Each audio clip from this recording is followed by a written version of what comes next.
So we ran the gamut. And a lot of times, if we had a field trip that we could do, that's what we did. Mm-hmm. And sometimes I would know ahead of time and I could do a little prep.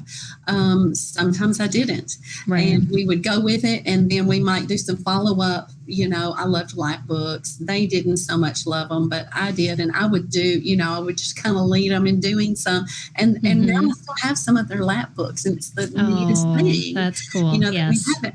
And so it's just seeing the things that they would learn, just by doing, because I had some extremely hands-on kids, and, with the wide age group, those hands-on activities, they translate down to all of the ages.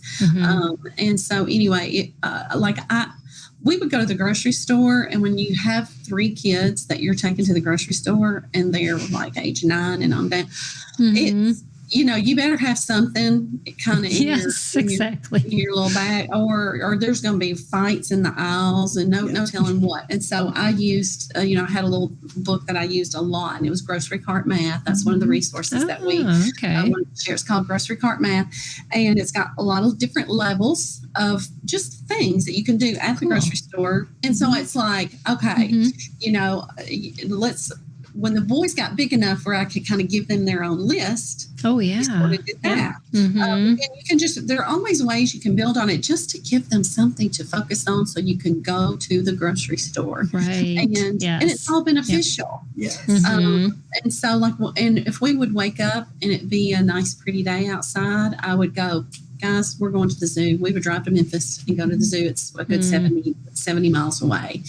And we would pack up the cooler and we would head to the zoo. And I had this resource called, we didn't have to have any, you don't have to have a worksheet for everything. Right. But we would take our sketchbooks, and we were there enough that we would tend to pick a different, it's like today, let's hang out in front of the seals and let's just watch them for as long as we want to, or the bears, whatever we kind of want to sit and just watch for a longer period of time.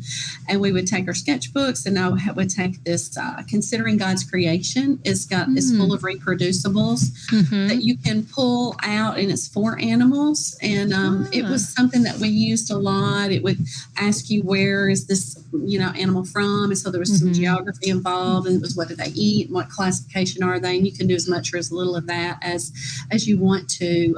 But it was really something that gave us a little bit of focus, and I was, my kids often wouldn't think of their activities as school, but because they had come out of public school, and sometimes they would say, I miss my friends, I would often tell them, hey, y'all know that what we're doing right now is school, right? I mean, your friends back at school, you know what they're doing? They're sitting at their desk right now. Look what you're doing. So I would always remind them, listen, y'all, this fun stuff we're doing right now, this is counts. School. And so, we just anytime we had an opportunity to get out and go, that's what we did. It was funny because I helped start a homeschool group in the area, and we would, people would say, we're wanting to do a park day or wanting to do this and that. And I finally had to say, look, we were going every day, almost somewhere doing something. And I finally said, if somebody would like do an English class, we would be there.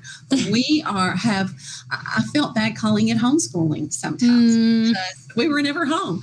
We were just doing all good stuff. It was all family, building your family, bonding things. And